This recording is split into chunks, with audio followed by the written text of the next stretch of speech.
So Mark is a retired information engineer who now spends his time volunteering where there is need.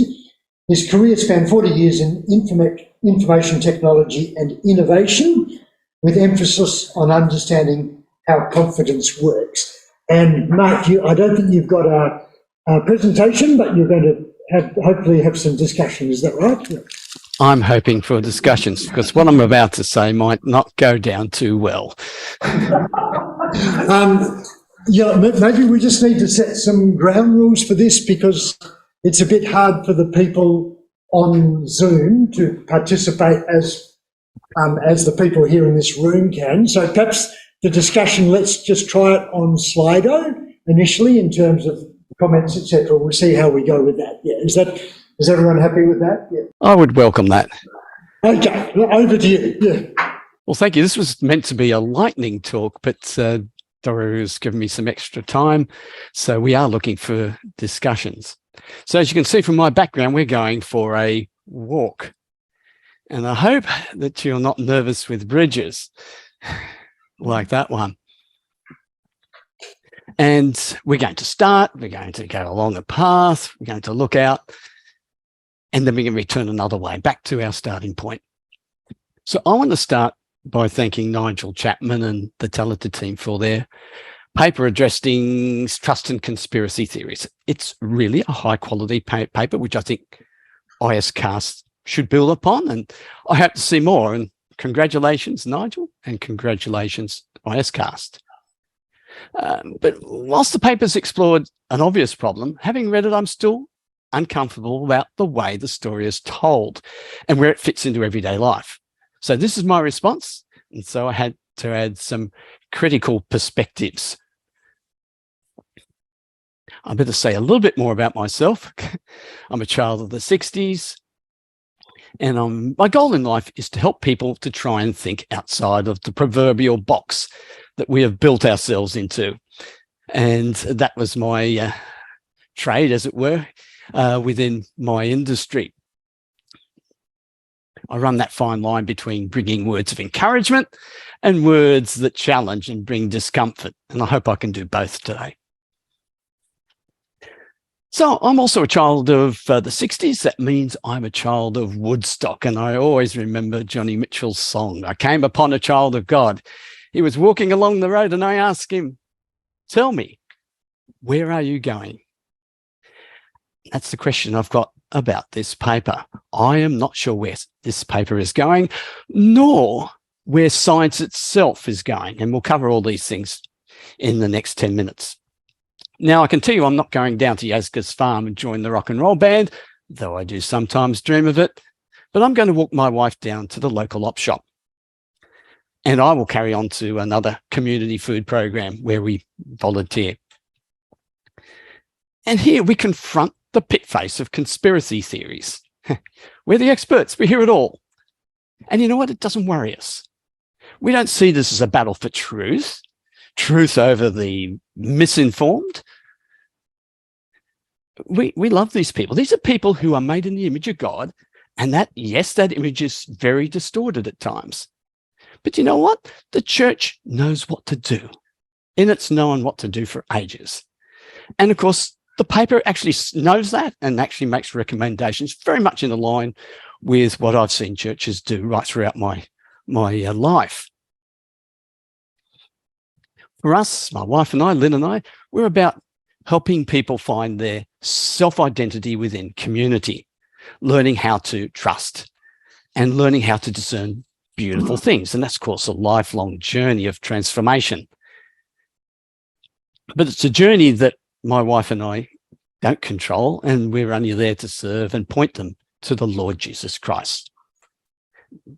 We do very little in many ways. We are Christians, and that's what we believe Christ would have us do. So we need to be careful. We have to recognize that we are all conspiracy theorists to some degree. And that's actually, if you read in between the lines in the paper, it's there. It recognizes that. And that needs to be brought into the daylight because trust is a precious commodity. Okay? Lack of trust is a good and normal thing because it's part of the complex environment in which we live. We just can't believe everything. So getting the balance right is done well by some and poorly by others. Our disadvantaged friends in the op shop, the friends that we love, do it poorly. But when you look at their lives, you understand why. And you want to defend them. These aren't the bad guys. Just a reminder that Solzhenitsyn says the dividing line of good and evil runs right down ourselves and not between scientists and conspiracy theorists. Just consider people with political views. Give me 5 minutes with anyone who has a political view and suddenly we'll have conspiracy theories. They're hidden very well. We're just educated people are very good at hiding them.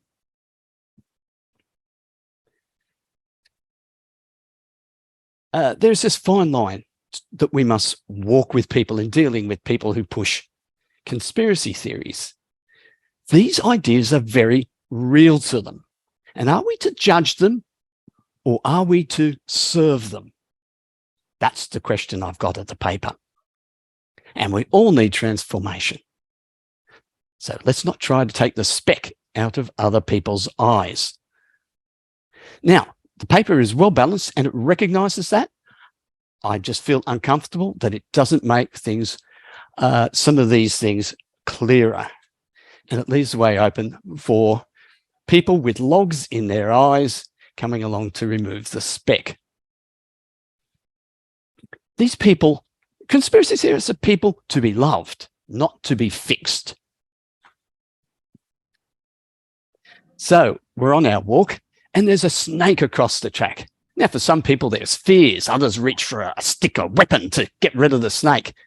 But the snake just wants to be left alone. And my wife and I rejoice when we come across the snake when we're walking, but we also rejoice when we're able to help the poor, even when they have all sorts of issues.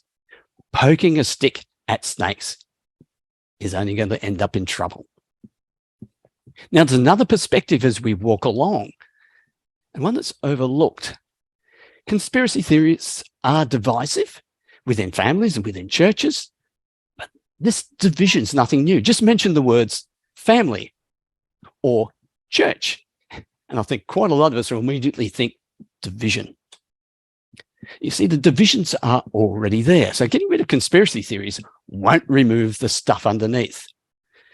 And I point people to the work of the great Black American economist, Thomas Sowell, in his book, A Conflict of Visions, where he says that for time immemorial, there have been two competing views in the world, and they are in conflict and always have been.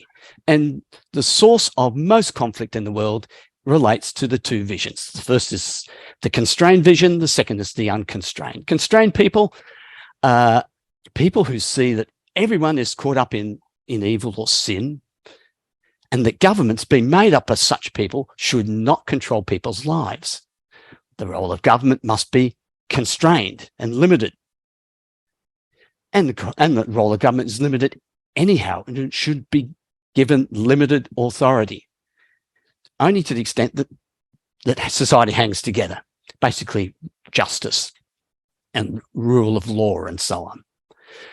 Unconstrained people are people who see others as blank slates or neutral. There's no such thing as sin. Government's role is to mold them for the betterment of society. And government takes power unto themselves and guides us into a better life. So this idea, these two ideas, are in constant conflict.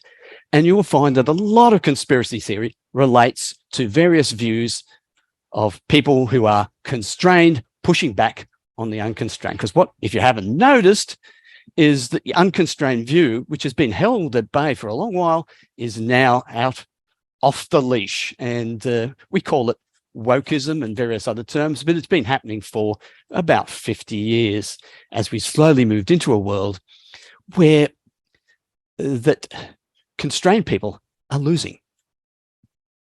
So when you have people like Pastor Cotton, which was mentioned in the paper, yes, it's conspiracy theory. He isn't driving him. He is truly, truly pained as he sees his view of the world, the constrained view of the world, being challenged by mostly younger people who have an unconstrained view of the world. And from his point of view, and I would sit on his side, would see that our young people are going to go down this path and it's going to end badly. And if you go and read Sal's next book, The Rise of the Anointed, you'll see where it all goes. So there's two perspectives on why I feel uncomfortable. But having reached the lookout point, as we were, there are now some troubling questions. So what right does an informed person have in judging another person's poor thinking? Should better, and inverted commas, better people take over these poor people and fix them? Or perhaps, should we reframe the question? What responsibilities do informed persons have when they meet a person who they believe is misinformed? And another question, what level of confidence, that's my space, what level of confidence do we need to demonstrate before we can call the other person misinformed? And of course, the answer in this conference would be simply that science provides that authority base. Really? Quote, "It is simply no longer possible to believe much of clinical research that is published or to rely on the judgment of trusted physicians." That was the editor of the New England Journal for Medicine, Dr. Marshall Angell. Don't worry, the editor of The Lancet, Richard Horton, said, quote, "Much of the scientific literature, perhaps half, may simply be untrue." Perhaps we just turn to the classroom, where the children are taught that gender is separate to sex and that the world's going to end in 10 years' time for whatever reason. But this is not political opinion. This is science. They're told that science tells them these things. If you've got some time, look into the ISCAST archives for the late Dr. Ian Hoare-Lacy, and I tip my hat to him, a wonderful chap. His series of notes on the whistleblower, Dr. Peter Wren, and what happens. In science, you do not tackle power. But I personally like Gigi Foster's comment she made recently. Gigi Foster is an economist. I have a lot of time for economists, behavioural economist, so she has a lot to do with medicine, professor at the University of New South Wales. This is a view from the outside. Quote, "Scientists aren't people who stand for what the main power and interests say is the right thing. No, of course they're not. Yet, that is what seems to be happening." The issue is not that I found areas of concern, little points of things that we can criticise. The point is, science doesn't seem to worry about these things, and that is the giveaway. Scientists are happy to ignore these criticisms because they are caught up in a knowledge system. If science wants to be a source of authority, then it needs new standards. Consider this quote, again from Thomas Sal. "It is hard to imagine a more stupid or more dangerous way of making decisions than by putting those decisions in the hands of people who pay no price for being wrong." When do scientists pay for their mistakes? Interesting question. In my area, in the real world, you pay for your mistakes. Usually not financially, you're usually finding another job. Anyhow, this shouldn't surprise anyone. When you look at funding models for science at universities, the powerful business interests in joint ventures and the funding for certain lines of research, heavy government funding, and vested interests galore, do you expect anything else? Anyone in business, anyone in governance would say, well, we have a right old mess. And that's what we do have. So I would humbly but adamantly maintain that science has become patronised to the political and social movements of our day. If science is about finding truth, about the created order, and if technology is about doing good with that knowledge, then our techno-scientific worldview needs to stand apart from these controlling narratives. It hasn't. And for the everyday person, it means that access to the fruits of techno-science is controlled by socio-political forces well beyond their control. All you can do is go with the flow, because there is no way you can work out which bits to believe and which bits not to believe. And if you try and struggle with some of these things and you aren't careful, you end up in that broad bucket called conspiracy theorists. I want to round up. Let me say this. We've never had more scientists with more memory and more money than ever before. Orders of magnitude more. Yet when we look back over the last few decades, I challenge anyone to tell me of any major discovery that's been made. Science may have gained a lot of power and prestige, but it's lost its creative vision, and I would say it's lost its soul. Conclude. Thank you, Nigel, for your work. But when I step back, I don't see a big problem with conspiracy theories. Tackling conspiracy theories is probably only going to divide people even further. And you end up with the same fault lines and the same divisions. And the behaviour of science as a source of authority is a much bigger problem that must first be addressed. We don't want winners and losers. Rather, we want to develop people whose focus is away from the fears of contemporary society and directed towards the bigger question of how to live. Hope you've enjoyed the journey, and I do wonder what other people might think. Thank you very much, Mark. We've got a couple of questions that have come in on Slido. The first one is just a very practical one. Where Nigel's paper can be found? Is it online, just for anyone to find? ISCAST.org/conspiracy. Okay, thank you. Yeah. There's one from Jonathan. How do we know if science is being politicised or not? Well, that's a good question. And it relates to the question of confidence. And at this point in time, the answer is we don't.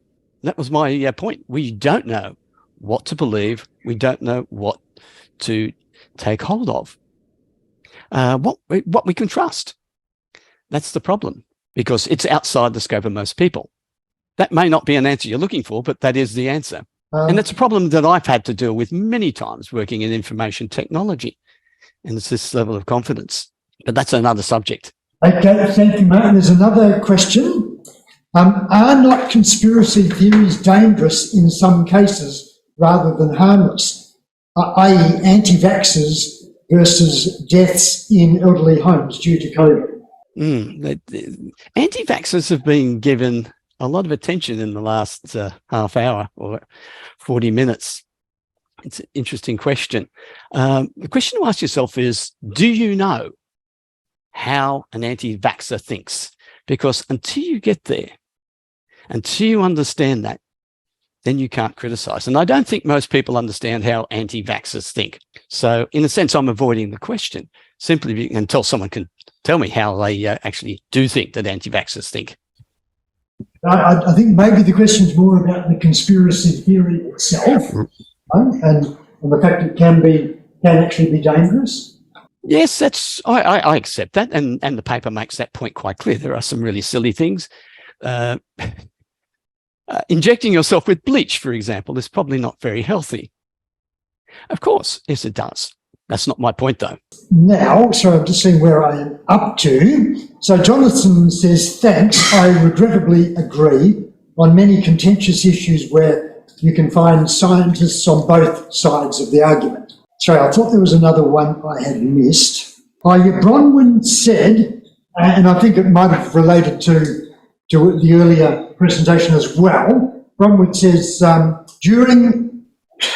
discussing with anti-vaxxers during lockdown, I ran into the problem of peer-reviewed journals, i.e. non-reputable journals, which are a huge trap. Do you have a comment on that, Mark? Well, in the two quotes I gave, probably what are possibly the two top medical journals, and their editors have just walked away saying they wouldn't trust anything in them. Not that there's a lot of error there. It's just you don't know what's true. You don't know what's not. That's what they're saying. And that's the mess that science has gotten into. And perhaps we need a new way of doing science. That's my point. Great, well, Mark, thanks so much for turning your lightning talk into a half hour. You did well, yeah. Sorry, Andrew. I'd just like to, I haven't put it in here. Can I just check with Mark? I don't think the editors are saying it is not true. They're saying that a lot of science is not repeatable, and there's a difference there. Okay, you're talking about the reproducibility problem. Yeah. And but that's not what was said. So if you read the words from Angel and from Horton, they didn't say that. They said it was wrong. Okay, that would have included the fact that more than half, and you go to someone like Ioannidis, who has numbers saying about 85% aren't reproducible. That's where we've got to in certain spheres. So the problem is actually bigger than the 50% that Horton gave. I wasn't going to ask a question, but I was going to ask if, I don't know if Nigel has a, I don't want to put you on the spot, but yeah, I was just interested in whether, if he wants to answer, if he has a response. Yeah, I'd be interested to know. Yeah, come up, Nigel, yeah, because it's better to... Sorry. We'll shut down though as soon as other people start appearing. Thank you. It's good to get feedback. I'd, on behalf of myself and all the people who contributed, I do want to thank, Mark, that's it, for actually reading it quite carefully and noticing some of the nuances. I guess I would have two questions that I would ask in response to what's been said.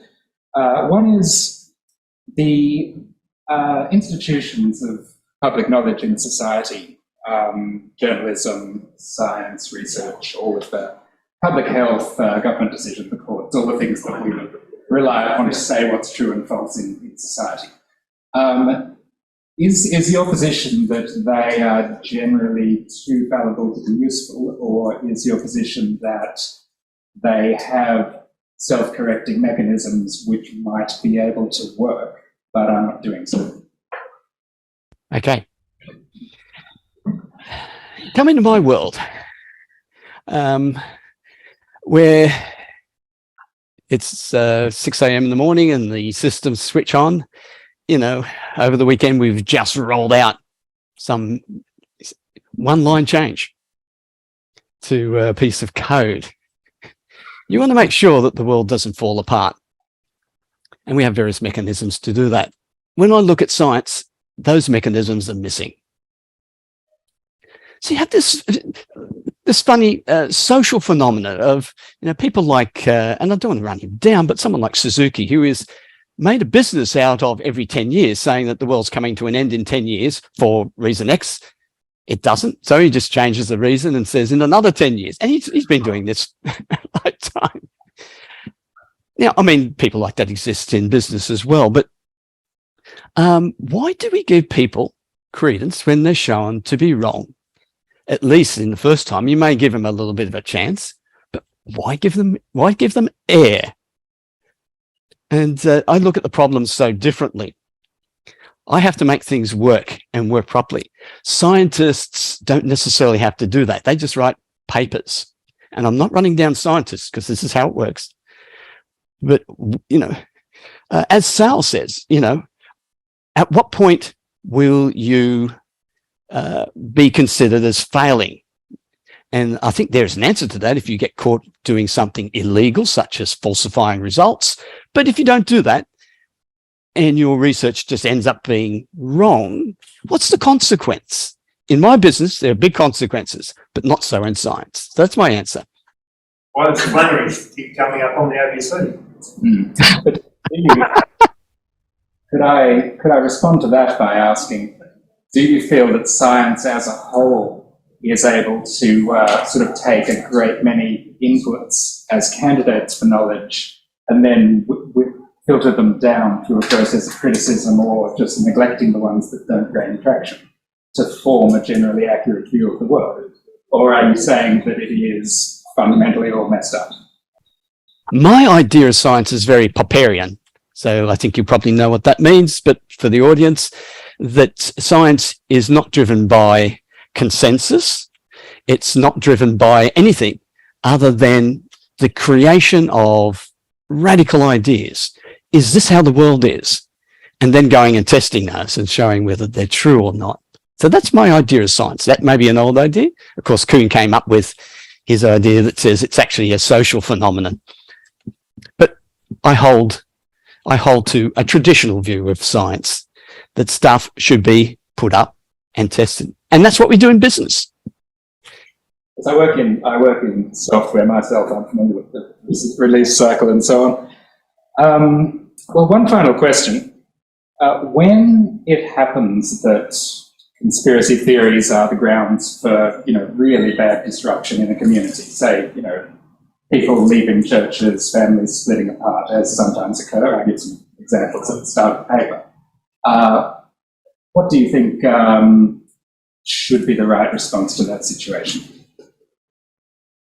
There is no response to that situation. The problem has probably existed well before then. There will be something else at the root of it all, something that could be quite philosophical. It could be quite a genuine split because there's some deep-rooted difference of view, and it's usually worldview. And it's too late. The conspiracy theory is the outcome of something which is much deeper. Very well. Well, that's all I wanted to ask in response to your talk. Thank you. I appreciate it. And thank you.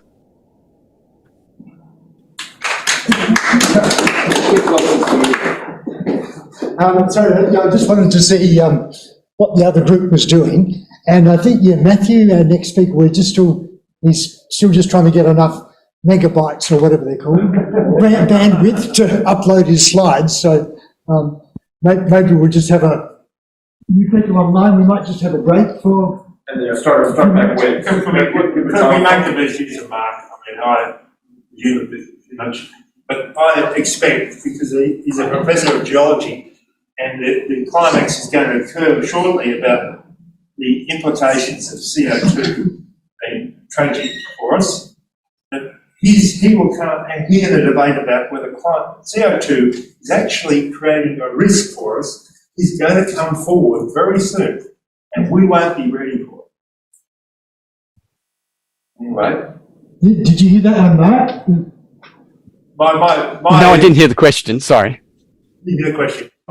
Come up a bit, John. Oh, right. Give him some time, yeah. I expect, not for necessarily good science reasons, but because, as you said, the scientists aren't always right, and they're not always on the ball about results and what's going to happen. But politically, and also for me as a geologist and for Professor Farmer from this university, he wrote the tome with many citations. And because we've been persisting that there is going to be a climax, a catastrophe associated with CO2, that debate will come back again. It won't be considered to be, if you like, accepted science. It will come back very shortly. It won't be considered accepted science, right? I'm just saying it, and it's an interesting comment. And we've got to be ready for it, whether we agree with it or not. It won't come back. The debate about whether CO2 is creating a risk in the world will come back very soon because it's not established. The public will tell you, the media will tell you, and they're hammering away for 2 decades. But it will come back. And it may come back partly for political reasons. But it will come to us.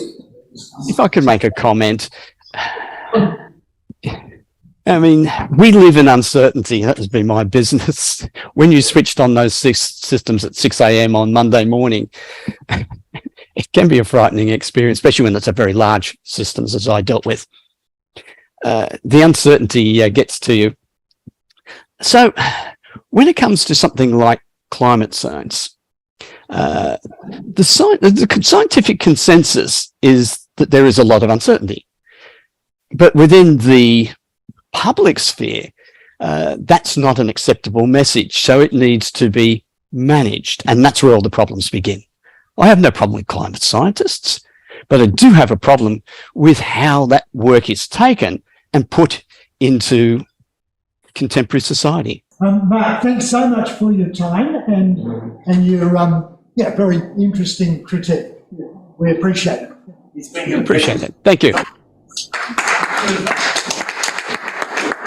think this side of it.